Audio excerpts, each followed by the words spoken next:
speaking of that, I mean, what do you all feel like were key, I don't know, tools, whether it was like on a raw, visceral level or kind of thinking in that strategic way, tools that you all used in kind of kicking off your scenes and your movements that you think we're now like building upon in other community-based work and not just like activist work? I think for me it was just like not being, I feel like I'm much more self-aware now than I was when I was young. For one thing, my first punk band that I was in, we wore paper bags over our heads, which is a lot like what we did tonight, and it was a very liberating experience because even though you may have not known who we were, but we always thought that there was a certain anonymity in our performance, which was very, very liberating. And I think not really realizing that I was part of a subgroup, just feeling like I had something creative that I wanted to express, and you know, I didn't feel like anybody was looking at me as a Chicana or a woman or somebody who grew up, you know, poor or anything. I was unaware of that, and I think for me at that point in my life it was how I wanted to connect with people. And as I progressed, I realized that's great for then, but I have to like feed it with, you know, with the experience of being a woman, with the experience of being Chicana, being poor, growing up, being a second language learner, all of that later, you know, just kept me moving along the trajectory and those things would have gotten in my way if I had like tried to represent, you know, very early on. Sorry, so it was just not being so self-aware, I think, was what? I don't know what to say. I don't know why. I just didn't really know. A sense of what those tools were then. Well, what did you? Yeah, actually, can you tell me the question? Yeah, sorry. Sorry, I got absorbed. Well, it's fine if we start going in a different direction. But yeah, just like the tools that you were using inside of that moment, and then how you see that we're building upon that kind of in current practices. Well, I don't know. I mean, I was thinking about like when we were starting to do like bands and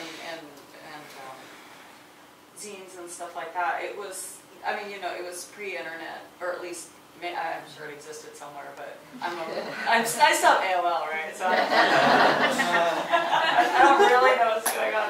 But I'm a late bloomer in all ways. But so I don't know. So it was like people. Well, it was mostly. I mean, Kathleen Hanna was a huge influence on me, and she was going to college in my hometown, and I saw her around a lot, and I was always scared of her. And, like, I don't know, and she'd always glare at me on the bus. And later she told me it was because she was jealous because I always had a different pair of shoes on every time she'd see me on the bus. And I said, yeah, guess what? I discovered thrift stores. Yeah, I'm sorry. But I was like, I realized that she was like, oh, look at that girl, that rich girl or whatever. And I was like, God, I had so many kind of weird identity issues growing up and always feeling like we were the poor, dirty family of my neighborhood and my school and everything. And so when I found out that she thought that about me, I was like, I was actually kind of psyched. It's like, I'm not the poor, dirty person.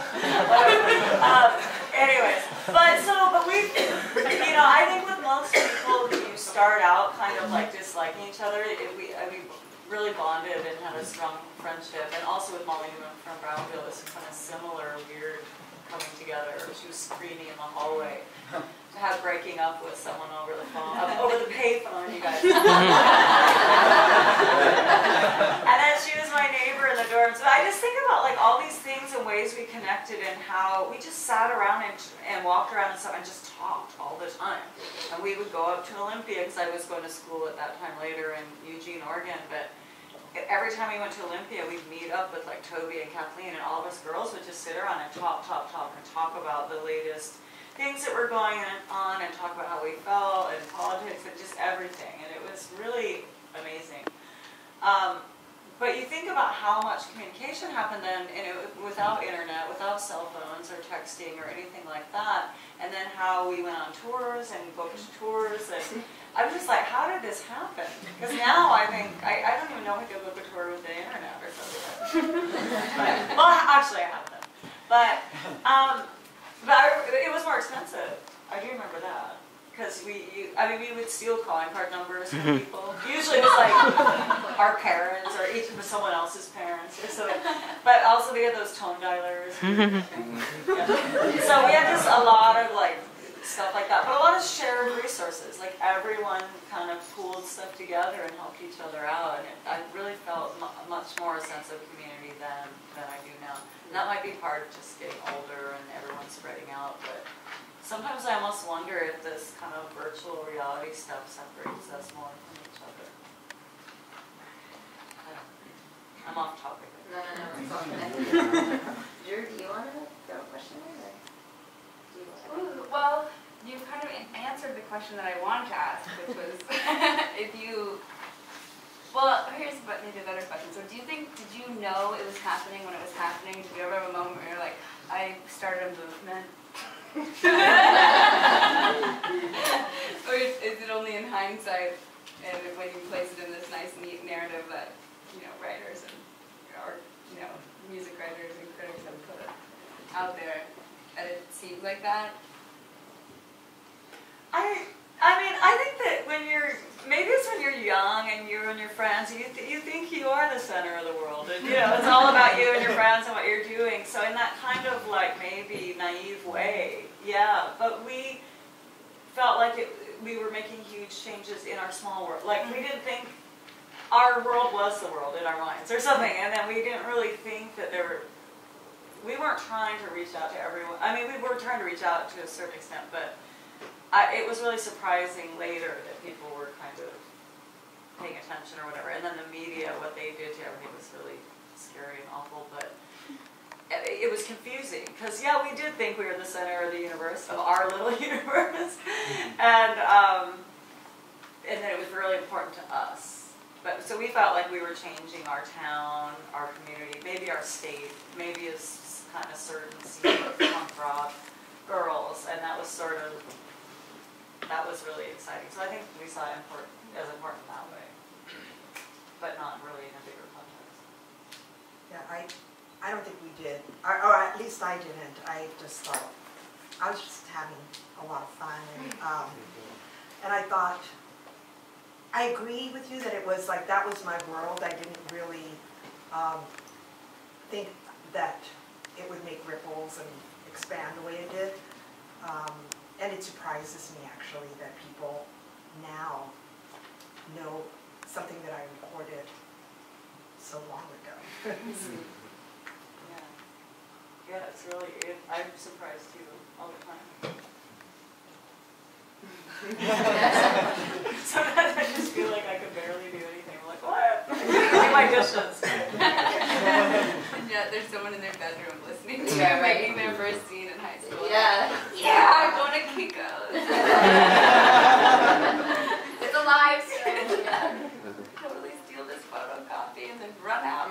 Can you still steal a lot from I Kiko's? don't know, now it's No. Oh my God, we had you so can many. steal from Staples pretty easy. I still have all the different tricks. I have the magnets that we used to set it to 0. I found all that stuff and the extra block things you put in and the cards. They have a thing called like wastage, or it's like the spoilage, and I'll kind of claim like, oh, I messed up like 20 prints, I'm sorry, and I'll bring them like a little stack, and it's really like. I used to work there and all the employees stole content. And they credit you and stuff. I'm pretty sure that's why Zine started, is because you could. Yeah. And if we all shared like 5 of those resources inside of this room, actually, I did want to ask you guys about that, just in terms of, DIY edgy movements that are kind of outside of corporate and institutional like structures, you know, is how like how do you see the ways that back then and now we can create alternative structures for building and sharing resources and tools and all of that?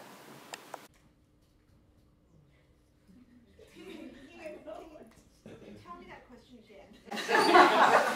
Well, just like, I mean, you know, it's one thing to be inside of institutions where there's more support, right? But when you're kind of producing from that edge, you know, like what can we think about in terms of those models of like being alternative resource sharing and community building, and I mean, some of the stuff we're talking about that's really practical, as well as bigger ideas of how it's outside of the capitalist structure, you know, when we're building and making, like, literally, whether it's like, how can we make these zines and a party together at our house, like just eating cheap ramen or whatever it is, but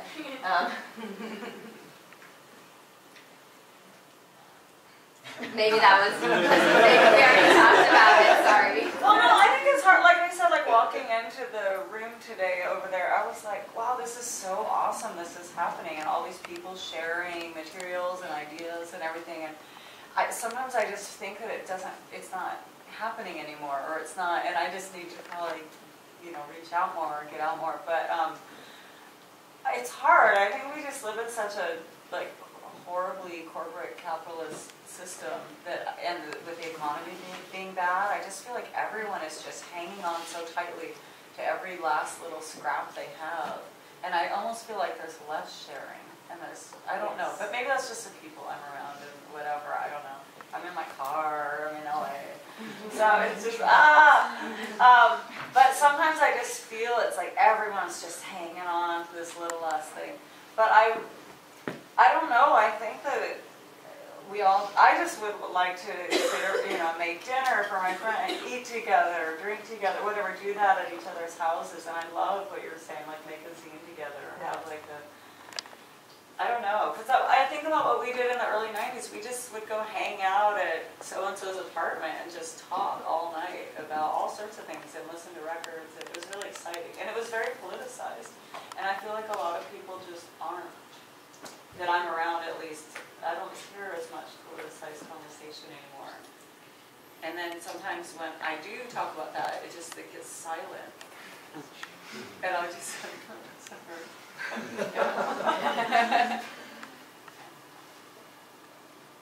I think as we get older, it's, for me, it's hard to have those all-night conversations and to just meet your friends and, you know, discuss in a relaxed setting. It's more, I tend to be on Twitter or Facebook because I live in a remote area, so I don't see my friends that often. So a lot of those conversations are not face to face.